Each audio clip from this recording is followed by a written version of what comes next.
বরবাদের মতো সিনেমা দিতে পেরেছি সার্টিফিকেশন বোর্ড থেকে, এবং আমাদের ইন্ডাস্ট্রি এত ভালো ভালো সিনেমা বানাচ্ছে এবং এত ভালো অভিনয়, প্রোডাকশন ডিজাইন এত ভালো এবং রেজাল্টও এত ভালো, দর্শক এইভাবে লুফে নিয়েছে। সো এই বছরও কুরবানি ঈদে ভীষণ আশা করে আছি যে অনেক ভালো ভালো সিনেমা দেখব, আমার যারা সহশিল্পী আছে তাদের দুর্দান্ত অভিনয় দেখব, দুর্দান্ত গল্প দেখব, এবং আবারও হুমড়ি খেয়ে দর্শক হলে যাবে এবং আমাদের হলগুলো ঘুরে দাঁড়াবে, আমাদের ইন্ডাস্ট্রি ঘুরে দাঁড়াবে। থিয়েটারের জন্য প্রিপারেশন নিচ্ছি। সামনে হয়তো বা ঈদের দুটো নাটক করব, অনেক দিন পর নাটক করব। আর আমাদের যে টুগেদার উইকেন্ড আছে সেখান থেকে বেশ কয়েকটা থিয়েটার করার চেষ্টা করছি, সেগুলোর স্ক্রিপ্টিংয়ের কাজ চলছে। সেই তো আমি তো এই থিয়েটার, নিজেকে অভিনয়ের জন্য রেডি করা, স্ক্রিপ্টিংয়ের কাজ, এগুলো নিয়েই থাকি। সো শিল্পচর্চার সাথেই আছি।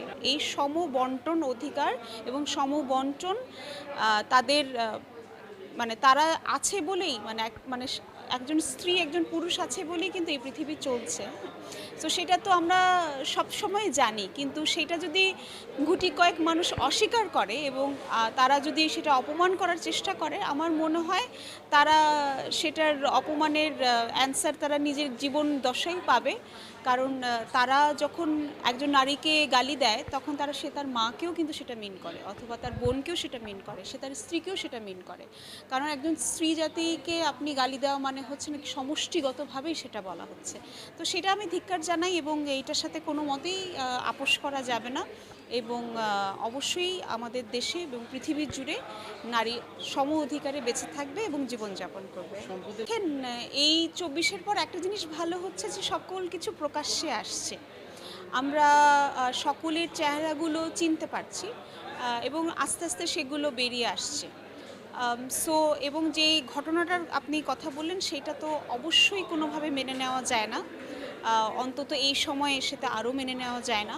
আমরা অবশ্যই স্বাধীনতাতে বিশ্বাস করি, আমরা বিশ্বাস করি যে আমরা আমাদের দায়িত্বশীলতার সাথে স্বাধীনতার চর্চা করব। তার মানে এই নয় যে আপনি যখন যেটা মনে হবে, এবং সেইটার যে একটা পরিমিতি বোধ, এবং আপনি সম্মানসূচকভাবে আপনার পাশের মানুষটিকে আচরণ করবেন এবং তার অধিকারের প্রতিও আপনার সেই রকম সম্মান থাকতে হবে। আদারওয়াইজ আসলে আমি ওটাই বারবার বলি যে আমরা বিভিন্ন সংস্কারের কথা বলি, সংস্কারটা আসলে সবার আগে নিজের হওয়া দরকার। বারবার বিশ্বাস করি সেটা হচ্ছে যে জাতীয় সঙ্গীত, আমার দেশের গন্ধ, আমার দেশের সংস্কৃতি, সেগুলো আমাদের অস্তিত্বের সাথে মিশে আছে।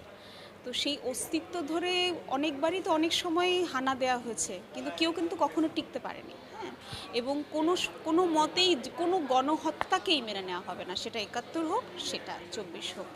প্রথম কথা হচ্ছে আমাদের একটাই এজেন্ডা, সেটা হচ্ছে বাংলাদেশ। এর উপরে, এর বাইরে, এর নিচে কোনো কথা নেই।